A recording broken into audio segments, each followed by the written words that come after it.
Hey guys, what's up? Cardfight here, and today I'm here with a meta update video. Now this is obviously a legit update. I know the last videos I posted was on April 1st, so it was like April Fool's video. But apparently some of you didn't get the message and thought it was real. I'm not sure if you guys are trolling or if some of you guys actually thought it was real, but yeah, I'm just gonna clarify things up.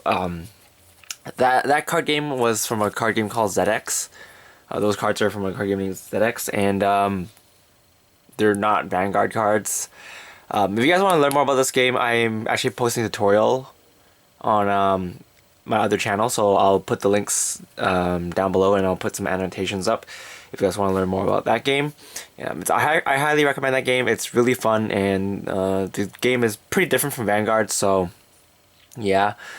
Yeah, I'll just talk about that a bit later, I guess, and let's get right into the meta update. So, in the current meta for Vanguard, for the Japanese meta, I guess, the main decks that are topping are Royal Paladins, Aqua Force, and some Shadow Paladin decks are still running around in some official tournaments. And yeah, so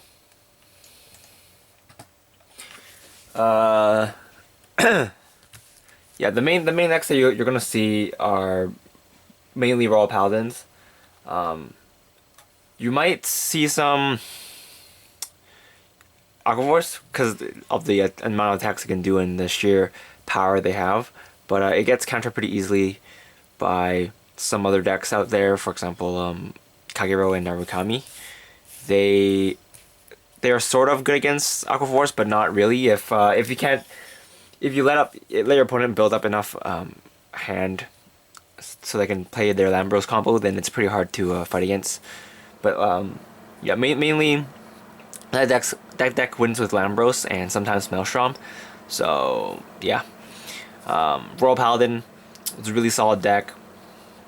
They have a lot of consistency and a lot of power, and basically the main star of the deck is actually not Saint Blood Dragon, it's Sword Me. It's the Jewel Knight card that came as a promo, and this card really makes the deck. Counterblast 1 to call a Jewel Knight. Counterblast a Jewel Knight to Superior Call a Jewel Knight from your deck. Great Wonder Lord Jewel Knight from your deck is really useful. It combos very well with a lot of cards in the deck. So yeah, it's a really consistent deck. I can see why a lot of people are using this deck, and yeah, in most builds you're gonna run Sword Me. If you're playing a pure Jewel Knight build, you're gonna play Sword Me. If you're playing an Ultimate build, you're gonna play Sword Me.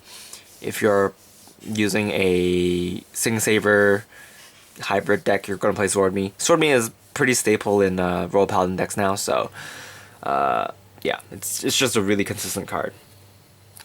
So yeah. Another things you're gonna see is in some casual tournaments you're gonna find some whatchamacallit, Dimensional Police decks. They have a lot of different variations, so they're pretty versatile, and they can obviously build up a lot of hand advantage. So that deck is pretty solid. They hit pretty big. Their main win condition is betting on you not having a perfect guard, because they have a lot of plays that hit for really big and packs extra crits and stuff. So you know, it's a pretty solid deck. They do have downsides though. If you can't set up your field properly, it kind of goes downwards. Same with Aqua Force. Yeah, so there's that. Kagero and Narukami, they are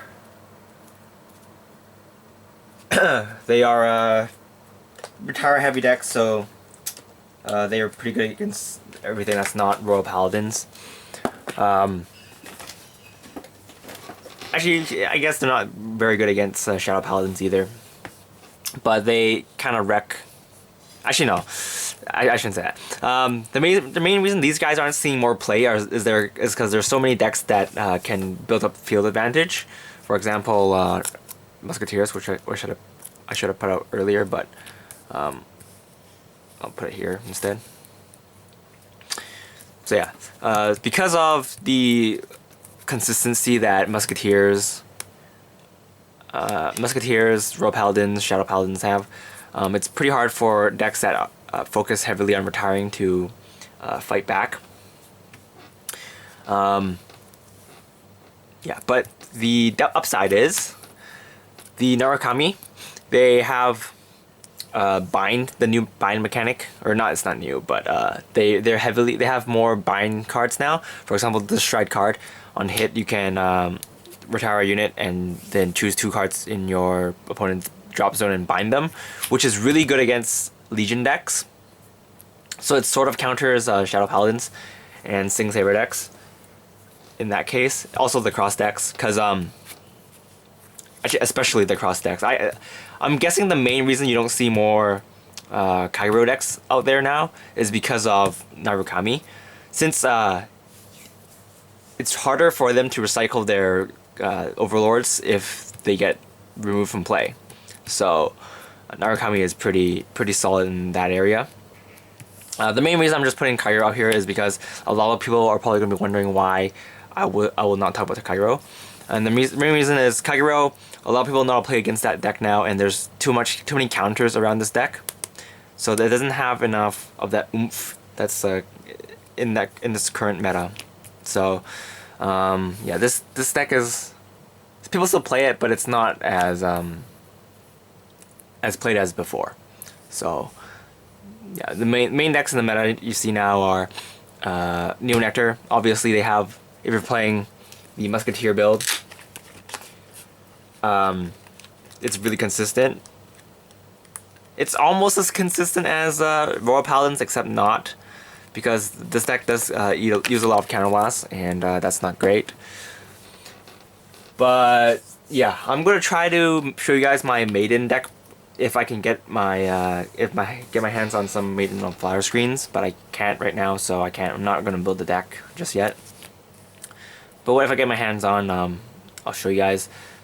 For the time being, I'm just gonna play a pure, or mostly pure Musketeer build for Neo Nectars, because that's appears right now to be the most consistent for me. Shadow Paladins, it's a long time favorite for the fans, and with the new Legend deck coming out, I'm pretty sure that the deck is going to be seeing even more play.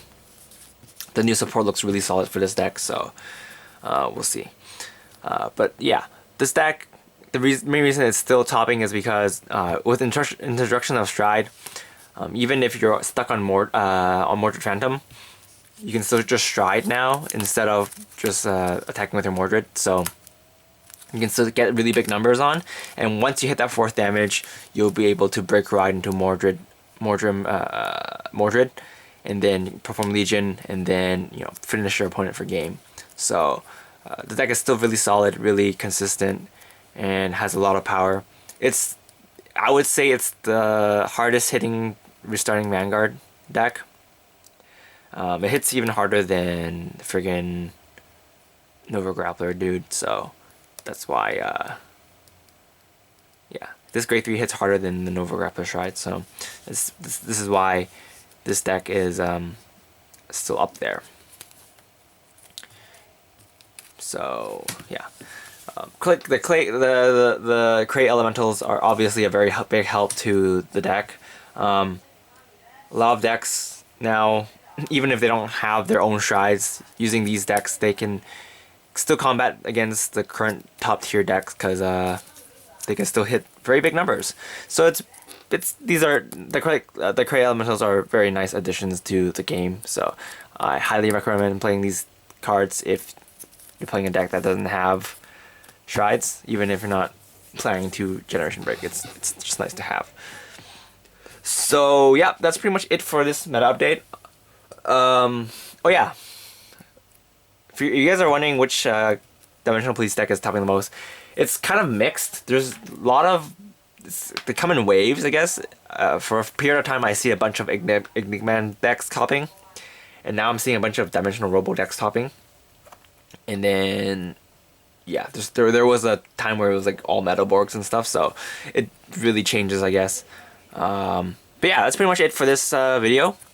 Thanks for watching. Again, if you guys are interested in learning more about the game ZX, please feel free to check out my other channel and click the links down below to see more stuff. I'll be posting on that channel more frequently now, hopefully, depending on how you guys like it.